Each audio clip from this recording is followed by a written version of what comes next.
Hey guys, this is Miss Mallet here, also known as Miss Shay, and I'm going to show you some crochet basics today for my beginners. I have a ball of yarn here with the tail end and the working end. The working end is what's connected to the rest of the yarn.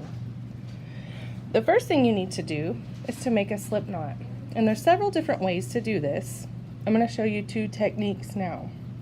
The first way is to take your tail end pointed down in front of your fingers on your palm side. And if you'll hold that and wrap twice around your pointer finger, I have two loops. I'm going to take the bottom loop and pull it up above the top loop. Now I'm going to take this loop up and off of my finger and pull tight. There's your slip knot, and it's called that because you can adjust it. The second way, again, you start with the tail pointed down and wrap it around two fingers to make a letter X on the palm side of your hand. I then use my thumb to hold that X in the middle and flip my hand over. And I like to hold it with my pinky like that so that I have my loop here and my working end of the yarn here. I then take my hook under the first loop with the hook facing down. I grab the second part of the working yarn and pull it through that loop. When I slide my fingers out and pull that tail and that working end, again, I have my slip knot. Now, holding the yarn is one of the most important parts. I'm right-handed, and I hold my hook in my right hand. If you're left-handed, you would just do this opposite. You would sit across from me and do opposite of what I'm doing, like a mirror. My left hand is going to be holding my yarn so that it glides through as I work. So this tail just kind of hangs there. We don't worry about him. Now, on my left hand, I'm going to lay the yarn over my pinky finger. I'm going to go behind my three fingers, and I'm going to pinch with my middle and my thumb. Those are my pincher fingers. And they always hold the work right under the hook. My pointer is always pointed, and I have this space right here to work with my yarn. Now you want to have some tension on here so that it's not too loose. You also don't want to hold it so tight with your pinky that it's not gliding through there. So working out your pressure and your tension is just part of learning. Now, to make a basic stitch, this is going to be a chain stitch. I have my hook head right here. I go in front of my yarn. A lot of my students like to go behind the yarn, but that is not correct. In front of the yarn, my hook head is facing the sky, and I kind of wrap that yarn over it. It's called yarn over. I turn that hook head down and pull it back. That way it slides right through the part that's on the hook. So let's watch that again. You go in front of it, grab the yarn, roll it down, pull it back. Let's see how fast I can do this. All I'm doing is rolling this hook and pulling back. Under, pull back. Okay. Once you get that muscle memory and your hand knows exactly how to go, you will get faster and faster. Now, stitch size oftentimes is different when you're learning. Sometimes we crochet too tight and our stitches are so small that if we were going to try to go back and do another row, it's hard to get inside of that stitch. Or our stitches are really loose. Okay. You want to work on making consistent stitches at the beginning so that your crochet will look the same. Once you've gotten this chain figured out, you can start making rows, as in making a scarf or a blanket. And what you would do then is I have this chain stitch right here. I'm going to go back this direction.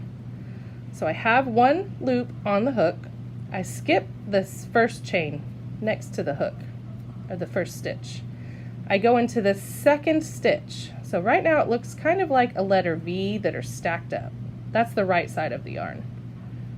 If you turn it over, this is the wrong side. It has the piece, the stitch going up the middle. So we always want to look at this side and make sure we don't twist our yarn as we work. So you would go under this post, yarn over, and pull up. Now I have 2 loops on my stitch, on my hook.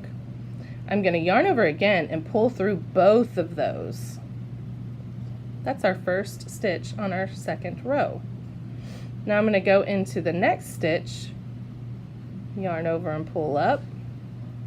I hold it down again. I have kind of a letter U, or 2 loops on the hook. I'm going to yarn over and pull through both of those. Again. These are those tighter ones. It makes it a little bit harder to get the hook into the stitch.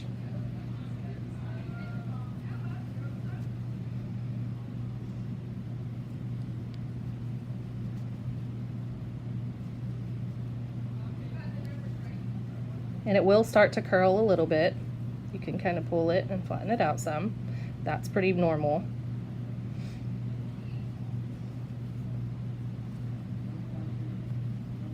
Now, say you mess up on a stitch and you don't quite get it right, or you pull through like that. That's a simple fix. Take your hook out and just gently pull the yarn until you have the last loop from the last stitch exposed. Put your hook back in there. I'm still holding my yarn over my pinky, behind my 3 fingers, and pinching my work down here. I actually wrap it around my pinky so that it makes a loop, but whatever is comfortable for you. And it looks like a letter B with your pincher and your thumb, or your middle finger and your thumb as your pincher fingers.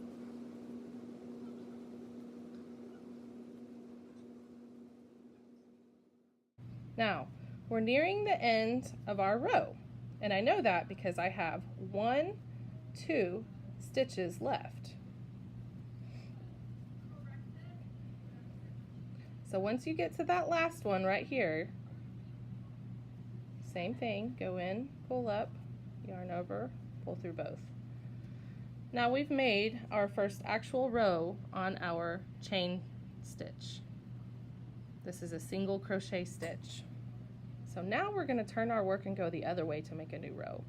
But we can't just turn it and start going. We have to start building up the sides to make sure that it's even and square. So you're just going to chain 1 on the end. So I have 1 little chain sticking up here. Now I turn my work over to the back side.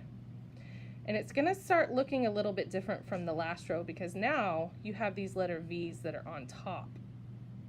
So this is called your front post and your back post. So now what you're going to start doing is going through or underneath both of those.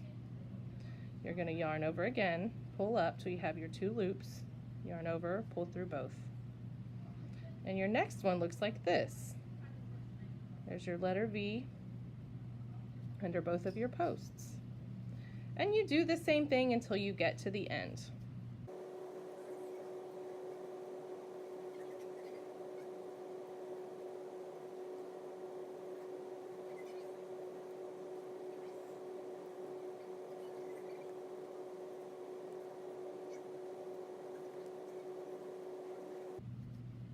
Now once you get to the end of this, it's the same thing. You have 1 more, it's right here, but you're going to make sure and go under both of those posts like that on the end.